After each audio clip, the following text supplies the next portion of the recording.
কিশোরগঞ্জের কাটিয়াদীতে ঘরে তৈরি শিশুর পরিপূরক খাবার বিষয়ক উঠান বৈঠক অনুষ্ঠিত।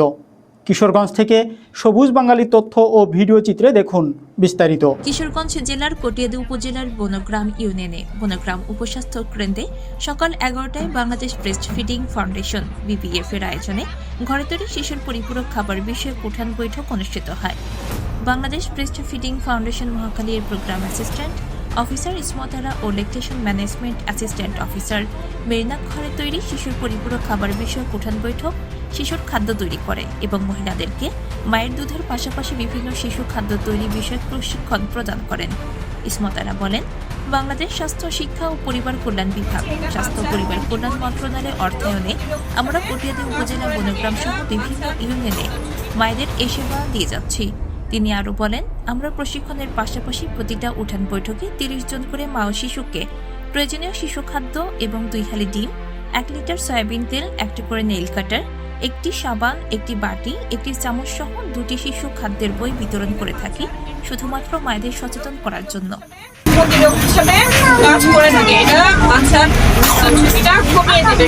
বাচ্চা হওয়ার এক অবস্থাটা আমাদেরকে ঘন 18 হলুদ করে থাকে। আপনাদের যাদের অনেকে সবাই কাজ হয়েছে তাই না? জি, বাচ্চা হওয়ার এক এটা দেখতে কেমন ঘন 18 জি, এটা বাচ্চার ঝুঁকিটা কমিয়ে দেয়। বাচ্চার এটা মায়েরও অনেক স্বাস্থ্য মন্ত্রণালয়ের অর্থায়নে আমাদের এখানে প্রোগ্রাম হচ্ছে শিশুদের বাড়তি খাবারের একটা প্রোগ্রাম। আমরা হচ্ছে কটিয়াদী উপজেলার অনেকগুলো MWCতে MKG প্রোগ্রাম, যেটাকে আমরা মা সহায়ক দল গঠন করে 13 জন পার্টিসিপেন্টকে ট্রেনিং দিয়ে থাকি। ওনারা হচ্ছে ওনাদের এলাকায় মা যারা দুগ্ধদানকারী আছেন এবং গর্ভবতী মা আছেন এবং 0 থেকে 6 মাস বয়স পর্যন্ত যাদের বাবু আছে এবং 6 মাস থেকে শুরু করে 5 বছর বয়স পর্যন্ত যেসব মায়েরা আছে এদেরকে ওনারা খাদ্য বিষয়ে সচেতন করবেন।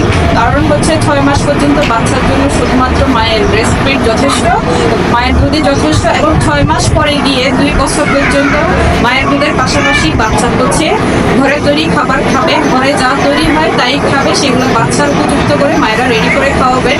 আর প্রত্যেকটা খাদ্য শ্রেণী থেকে একজন গর্ভবতী মা, একজন দুগ্ধদানকারী মা খাবার গ্রহণ করবেন যাতে করে নিজে সুস্থ থাকতে পারেন এবং তার বাচ্চা সুস্থ সবল হয়ে শারীরিক এবং মানসিকভাবে ভালোভাবে বিকশিত হয়ে বড় হয়ে উঠতে পারে।